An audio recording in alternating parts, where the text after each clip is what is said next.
വളരെ വളരെ സന്തോഷകരമായിട്ടുള്ള അനുഭവമാണ്. ഇതുവരെ ഇടതുപക്ഷവുമായിട്ട് സഹകരിക്കാത്ത ആളുകളടക്കം നിരവധി പേർ ഇപ്പോൾ സ്വീകരണ കേന്ദ്രത്തിലെല്ലാം വരുന്നുണ്ട്. അതുപോലെ തന്നെ വോട്ട് ചെയ്യുമെന്ന് അറിയിക്കുന്നുമുണ്ട്. എനിക്കറിയാം എന്തായാലും വടകര പാർലമെൻറ്റ് മണ്ഡലത്തിലെ ജനങ്ങൾ എന്നെ കൈവിടില്ല എന്നുള്ളത്. അവർ ഇന്ത്യൻ പാർലമെൻറ്റിൽ ഞാൻ ഉണ്ടാകണമെന്ന് ആഗ്രഹിച്ചാൽ ആ ആഗ്രഹത്തിന് പ്രതിഫലമായി ഞാൻ നേരത്തെ ചെയ്തതുപോലെ തന്നെ ഒരു ജനപ്രതിനിധിയായി വടകരയുടെ MP ആയി ഒരു MP-ക്ക് എത്രമാത്രം ചെയ്യാൻ കഴിയുമോ അത് മുഴുവൻ ചെയ്യാൻ ഞാൻ വടകരയിലെ ജനങ്ങളോടൊപ്പം ഉണ്ടാകും. അതുകൊണ്ട് എല്ലാ പൗരന്മാരെയും എല്ലാ വോട്ടർമാരെയും കാണാൻ കഴിഞ്ഞിട്ടില്ല. ഇതുപോലുള്ള സന്ദർഭങ്ങളിൽ എല്ലാവരും ഒരറിയിപ്പായി കണക്കാക്കി എനിക്ക് വോട്ട് രേഖപ്പെടുത്തണമെന്ന് അഭ്യർത്ഥിക്കുന്നു. ഈ ഒരുപാട് പ്രശ്നങ്ങൾ വടകരയുടെ വികസന പ്രശ്നങ്ങളിപ്പോൾ ശ്രദ്ധയിൽപ്പെടുത്തിയിട്ടുണ്ട്.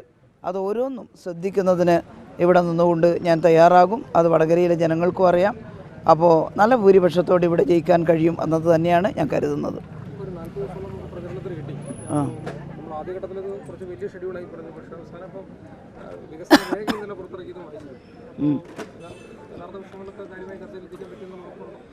ഉറപ്പായിട്ടുണ്ട്. ഒരു 3 റൗണ്ടെങ്കിലും ഓരോ അസംബ്ലി മണ്ഡലത്തിലൂടെ പര്യടനം നടത്താൻ സാധിച്ചിട്ടുണ്ട്.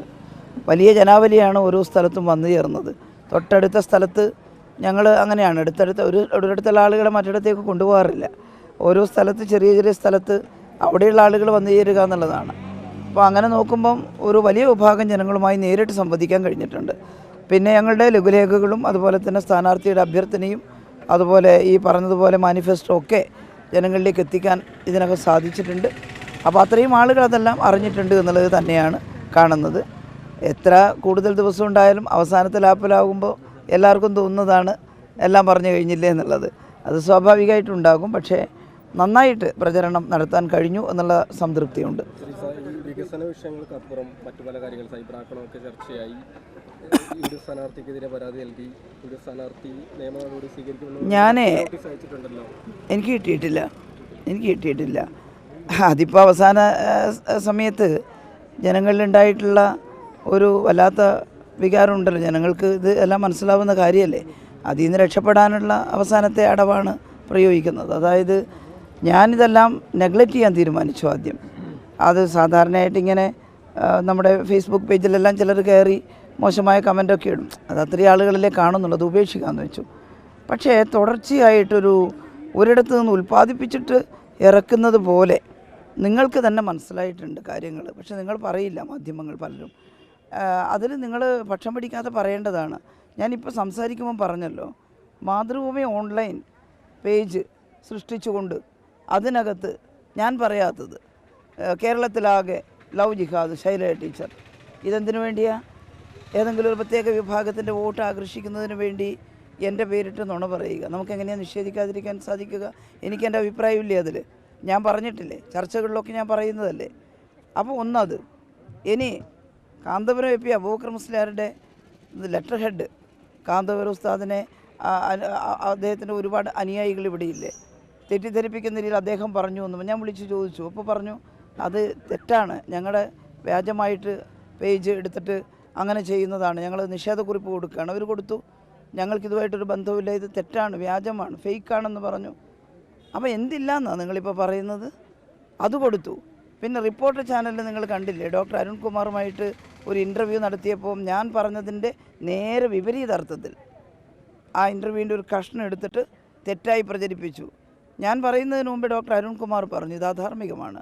ഞാനും ടീച്ചറും തമ്മിൽ നടത്തിയ ചർച്ചയിൽ നിങ്ങൾ പറഞ്ഞതിൻ്റെ നേരെ എതിരർത്ഥത്തിലാണ് ടീച്ചർ പറഞ്ഞത്. ഇതാരെ തെറ്റിദ്ധരിപ്പിക്കാനാണ്? ഈ നാട്ടിലെ വോട്ടർമാരെ. അത് കൊടുത്തു. എന്തെല്ലാം കാര്യം ഒന്നിന് പുറകെ ഒന്നായി പടച്ചു വിടുകയാണേ. ഇതെല്ലാം ഏകദേശം അതിൻ്റെ ഫേസ്ബുക്ക് അല്ല ഇതിൻ്റെ ഇൻസ്റ്റാഗ്രാം പേജിൻ്റെ ഒക്കെ ID ഒക്കെ ഞങ്ങളുടെ കയ്യിലുണ്ട്, എടുത്തിട്ടുണ്ട്. അതും വെച്ചിട്ട് തന്നെയാണ് കേസ് കൊടുത്തിട്ടുള്ളത്. മറ്റൊന്നിൻ്റെ ഒരു ചിത്രം വളരെ മോശമായിട്ട് ചിത്രീകരിക്കുന്നത്, പോസ്റ്റർ, അത് കൊടുത്തു. അപ്പോൾ ഇത് ബാക്കിയെല്ലാം കണ്ടില്ല. എന്നെ ആ രീതി പരിഹസിച്ചാലൊന്നും ആളുകൾ എടുക്കാൻ പോകുന്നില്ല. ആളുകൾക്ക് എന്നെക്കുറിച്ച് നന്നായിട്ട് അറിയാമല്ലോ, കേരളത്തിലെ എല്ലാ രാഷ്ട്രീയ പാർട്ടിയിലും പെട്ട ജനങ്ങൾക്ക്. പക്ഷേ എൻ്റെ രാഷ്ട്രീയ അഭിപ്രായഗതി നേരെ എതിരായി കാണിച്ചുകൊണ്ട് ഒരു വിഭാഗം ആളുകളെ തെറ്റിദ്ധരിപ്പിക്കാൻ ശ്രമിച്ചാൽ എനിക്ക് എന്താ ചെയ്യാൻ പറ്റുമോ? പ്രതികരിക്കുകയല്ലാതെ. അല്ലാതെ ഇതൊരു വലിയ ചർച്ച, ഇത് മാത്രമാണ് ചർച്ച എന്നൊന്നും ഞാൻ പറഞ്ഞിട്ടില്ല. ഞാനതിൽ നിയമപരമായ നടപടി സ്വീകരിച്ചിട്ടുണ്ട്.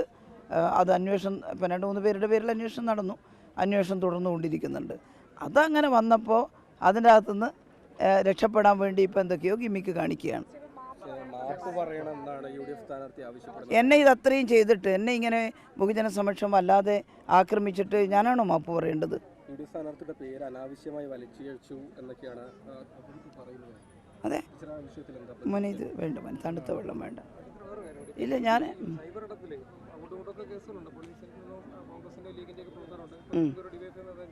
ഈ സൈബർ ഇടത്തിലെ ഒരു പ്രചരണം അല്ലെങ്കിൽ പ്രവർത്തനം അത് കുറച്ചുകൂടെ സഭ്യമാകണം എന്നൊരു ചർച്ച കൂടി വന്നിട്ട് തോന്നുന്നുണ്ടോ? അല്ല, ഇതൊക്കെ നേരത്തെ നമ്മൾ പറയുന്നതാണ്. നിങ്ങൾ ഈ സഭ്യം അസഭ്യത്തിന് പുറമെ പൊളിറ്റിക്കലായിട്ട് എന്നെ തെറ്റിദ്ധരിപ്പിക്കുന്ന രീതിയിൽ ഭാഷയൊന്നും സഭ്യതരല്ല അതിനകത്ത് ആണോ? പോസ്റ്ററിൽ ഈ പറഞ്ഞ ഫേക്ക് പേജുകൾ ഉണ്ടാക്കി എൻ്റെ രാഷ്ട്രീയ അഭിപ്രായത്തെ നേരെ തിരിച്ച് ഞാനിങ്ങനെ പറഞ്ഞു എന്ന് നുണ പറയുകയാണ്. ആ നുണക്കെതിരായിട്ടാണ് പ്രധാനപ്പെട്ട കേസ്. കേട്ടില്ലേ? ബാക്കിയെല്ലാം വരുന്നുണ്ട്. അതെന്താ നിങ്ങളാരും കാണാത്തത്? അത് നിങ്ങൾക്ക് നിസ്സാരം ആണോ? നിസ്സാരമാണോ അത്? അപ്പോൾ അതത്രയും ചെയ്തിട്ട് കൽപ്പിച്ച് കൂട്ടി ചെയ്തിട്ട് ഇപ്പം എന്നിട്ട് ഞാൻ മാപ്പ് പറയണമെന്നോ? ഞാൻ എന്തിനു മാപ്പ് പറയണം? ജനം പറയട്ടെ. ഇതെല്ലാം ജനം വിലയിരുത്തും. ജനങ്ങൾക്കെല്ലാം മനസ്സിലായിട്ടുണ്ട്. കുറച്ച് കാലമായിട്ട് ഞാനെല്ലാം നടത്തുന്ന രാഷ്ട്രീയ പ്രവർത്തനം എന്താണെന്ന് ആളുകൾക്ക് അറിയായികയല്ലോ. ഒരു 5 കൊല്ലം കേരളത്തിൻ്റെ ആരോഗ്യമന്ത്രിയായിരുന്നിട്ട് ഞാൻ പ്രവർത്തിച്ചല്ലോ. അപ്പോൾ എൻ്റെ പ്രവർത്തനം നന്നായിട്ട് ജനങ്ങൾക്കറിയാം. ജനം വിലയിരുത്തും.